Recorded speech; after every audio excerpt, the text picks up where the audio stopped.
All right, let's talk about Xavier Legette, who was drafted with the 32nd pick in the first round. So it technically was a first rounder, and didn't exactly live up to the hype in his rookie year. I think that's fair to say. He had 497 yards and 4 touchdowns, which isn't awful. If he was like a 5th round pick, you'd be happy with what he got, right? But given his draft position, you were hoping for a little bit more. So let's get into the film and talk about maybe what went wrong, what went right in places as well, and maybe where we can go from here. Let's start off with the play you see on your screen. This is just a pure one-on-one matchup, and to be honest, this is kind of what you looked at with Legette when he was drafted by the Panthers. This is a guy who's 6'3" and runs a 4.3. So he is fast, he is tall. You want him to be able to win on the outside. However, when this play begins, you see corner Jamel Dean is going to do something that we've seen other corners do and kind of give Legette a little bit of trouble, is get physical. You would think a 6'3" receiver, being physical wouldn't be that big of a deal, but I almost wonder if in college, because he was so big, if you tried to get physical, it just wasn't going to work. In the NFL, guys are used to playing against guys Legette's size and kind of know how to handle it, and it maybe creates some more issues. Because watch how, again, there was a little bit of separation, tries to make a play, ultimately Dean's able to knock the ball away, and Jamel Dean's a good corner, it's a bit of a tough matchup, and that is part of it as well, is Legette had to take on number 1 corners last year. If he got easier matchups, maybe we would feel a little better about him. But this play is another example of what I'm talking about, where what's going to happen is it's going to be actually just a zone coverage play right here. It's once again, it's Dean going up one-on-one against Legette, but keep in mind, zone coverage. So Dean's not going to cover Legette this whole play. But again, watch the physicality. Watch how Legette really struggles to get off the line there. And I know it doesn't seem like forever, but we're 3.5 seconds into the play right now. It's over. 3.5 seconds into the play, you've been taken out of the play. Unless there's some, let the quarterback gets outside the pocket or something, it's still worth hustling, but really most plays, once this happens, it's kind of over.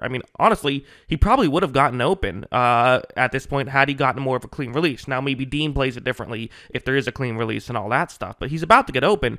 It's just too late. Now, heading over here, I do think that when he gets a clean release, he actually does a pretty good job, I would say. So this one, now he's going up against Zion McCollum, Tampa Bay's number 2 corner. It's going to be, again, a one-on-one matchup right here. This time, there is not much contact at the line. And you see, again, Legette is a fast player, even against McCollum, who is kind of known for his speed. You still are going to see that, he has a step on him right here. And watch as he kind of gains a step. Due to the pressure, Young had to fire that one early and wasn't able to get what he wanted on it. Not really a bad play by Young, kind of, good blitz by Tampa Bay.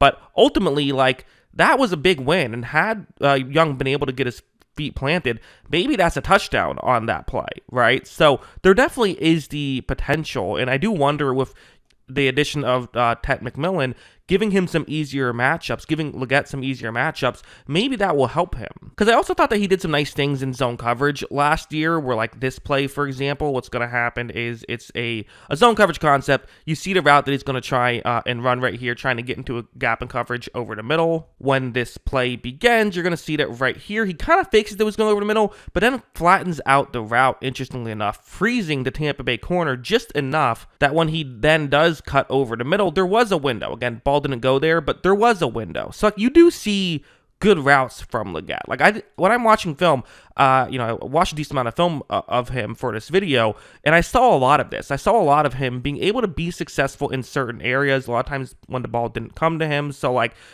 I do a lot of these rookie recaps after the fact, and you see someone who was kind of underwhelming, a lot of times you expect them to not win too often. That wasn't really what I saw with Legette. We did see some flashes. I really just think it's the physicality at the line that's his biggest issue right now.